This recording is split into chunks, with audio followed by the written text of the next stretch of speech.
Hello UPSC aspirant आप सभी का बहुत-बहुत स्वागत है। आज हम लोग बात करने वाले हैं टॉपिक नंबर 18 की। कुल मिला के जैसे आपको पता है 200 टॉपिक आएँगे, 15 से 20 क्वेश्चन आने की संभावना है। जान रहे हो टाइम बहुत कम बचा है हमारे 2023 को लेके, तो क्या करना है इसको जल्दी कंप्लीट करना है। आई बटन पे क्लिक कीजिएगा, पूरी प्लेलिस्ट मिल जाएगी, शॉर्ट नोट्स ज़रूर बना लेना। आज बात करेंगे यूनिकॉर्न्स को लेके। देखो काफ़ी चर्चा में रहा है, तो यूपीएससी क्या कर सकते हैं, आपसे यही पूछ सकते हैं कि यूनिकॉर्न्स क्या होता है या स्टार्टअप क्या होता है, ठीक है? तो ये ऐसा जान लो ये सब बहुत इंपॉर्टेंट टॉपिक्स होते हैं यूपीएससी प्रीलिम्स को रिलेटेड। देखो यूनिकॉर्न्स क्या है? पहली बात ध्यान रखना यह सब तब यूज़ किया जाता है जब कोई कंपनी क्या कर जाती है, टच कर जाती है उसकी वैल्यूएशन मोर देन 1 बिलियन। ध्यान रखना जब किसी भी कंपनी का जो वैल्यूएशन है ना 1 बिलियन से ज़्यादा हो जाता है या उसको छू लेती है तो उसको यूनिकॉर्न कहा जाता है। अगर ग्लोबली बात करें तो इंडिया की रैंक 3rd है, मतलब हम तीसरे नंबर पे हैं यूनिकॉर्न को डेवलप करने में यूएसए और चाइना के बाद। तो नंबर 1 पे भैया कौन है? यूएसए, दूसरे नंबर पे चाइना और तीसरे नंबर पे हम हैं।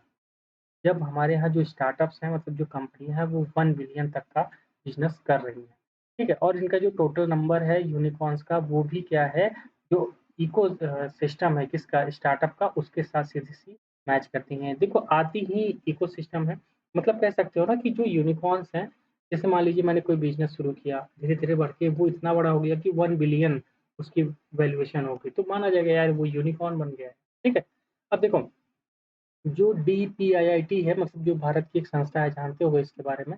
ये संस्था क्या कर सकती है, ये बताती है ना कि जो स्टार्टअप है, वो किसको स्टार्टअप कहा जाएगा और किसको नहीं कहा जाएगा।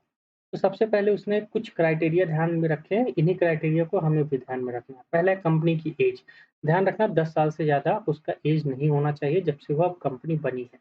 अगर 10 साल से ज़्यादा हो गए हैं तो उसको स्टार्टअप नहीं कहेंगे और दूसरी बात, ध्यान रखना यह जो कंपनी होगी उसको हम क्या बोलेंगे, वह कैसी हो सकती है, चाहे लिमिटेड हो सकती है, प्राइवेट लिमिटेड हो सकती है, पार्टनरशिप हो सकती है, या एलएलपी हो सकती है, मतलब लिमिटेड लायबिलिटी पार्टनरशिप हो सकती है। कोई भी कंपनी हो सकती है चलेगा या कोई भी फर्म हो सकती है चलेगा, कोई दिक्कत नहीं है। तीसरा एनुअल टर्नओवर उसका कितना हो, ध्यान रखना 100 करोड़ से ज़्यादा नहीं होना चाहिए। अगर 100 करोड़ से ज़्यादा है तो उसको स्टार्टअप कैटेगरी में हम नहीं डालेंगे, उसको हम बड़े इनकॉर्पोरेशन के रूप में हम डालते हैं। ठीक है? स्टार्टअप मतलब एक होता है कि छोटा है, अभी धीरे-धीरे ग्रो अप कर रहा है।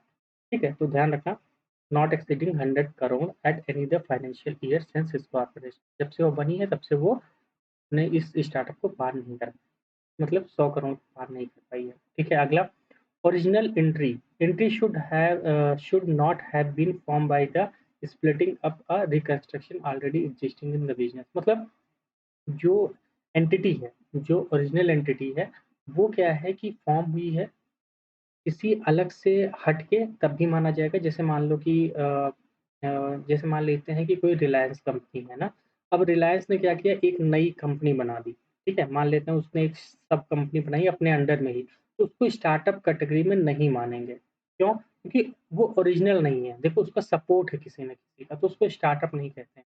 कोई बंदा जो पूरी तरह से फ्रेश है, उसको स्टार्टअप कहा जाएगा। ध्यान रखना ओरिजिनल एंटिटी होनी चाहिए, किसी दूसरे के तहत फॉर्म नहीं की जानी चाहिए।